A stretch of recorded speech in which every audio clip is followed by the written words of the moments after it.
सरेआम फांसी देना जालिमाना, गैर इंसानी और जिल्लत आमेज सलूक या सज़ा की एक शक्ल है। तर्जुमान इंसानी हुकूक कमिश्नर जनीवा। अक़वाम मुत्तहिदा ने तालिबान हुकूमत से मुतालबा किया है कि अफ़गानिस्तान में सरेआम फांसी देने का जुल्माना सिलसिला रोक दे।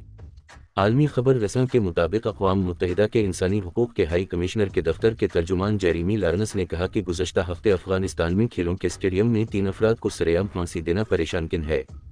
अक़वाम मुत्तहिदा के इंसानी हुकूक के हाई कमिश्नर के दफ्तर के तर्जुमान जेरेमी लारनस ने अफ़गानिस्तान में सरेआम फांसियों की मज़म्मत करते हुए तालिबान पर जोर दिया कि वो सज़ाए मौत का इस्तेमाल बंद करें।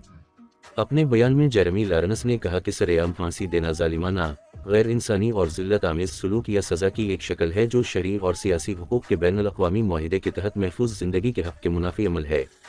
अक़वाम मुत्तहिदा के इंसानी हुकूक के हाई कमिश्नर के दफ्तर के तर्जुमान ने मज़ीद कहा कि अफ़गानिस्तान को इस बैनुल अक़वामी मुआहिदे का एक फ़रीक़ होने की हैसियत से मुआहिदे की पासदारी करना चाहिए। अमरीका जो वाहिद मग़रिबी मुल्क है जो अब भी सज़ाए मौत पर अमल पे रलिफ है, ताहम उसने भी अफ़गानिस्तान में सरेआम फांसियों की मज़म्मत की है।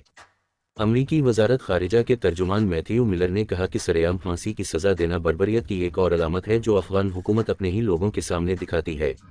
अमरीकी मीडिया के बकौल 1996 से 2001 तक के अपने पहले दूर हुकूमत में तालिबान ने सरेआम फांसियां आम थी, लेकिन इस बार तवक्को थी कि तालिबान पुरानी रविश के बजाय कुछ नरमी दिखाएंगे। याद रहे कि तालिबान के सुप्रीम लीडर हैबत अल्लाह इखवंदज़ादा के दस्तखत शुदा मौत के वारंट पर गुज़श्ता हफ्ते 3 मुजरिमों को मक़तूलीन के लवाहिकीन ने सरेआम गोलियां मारकर अमल दरामद किया था।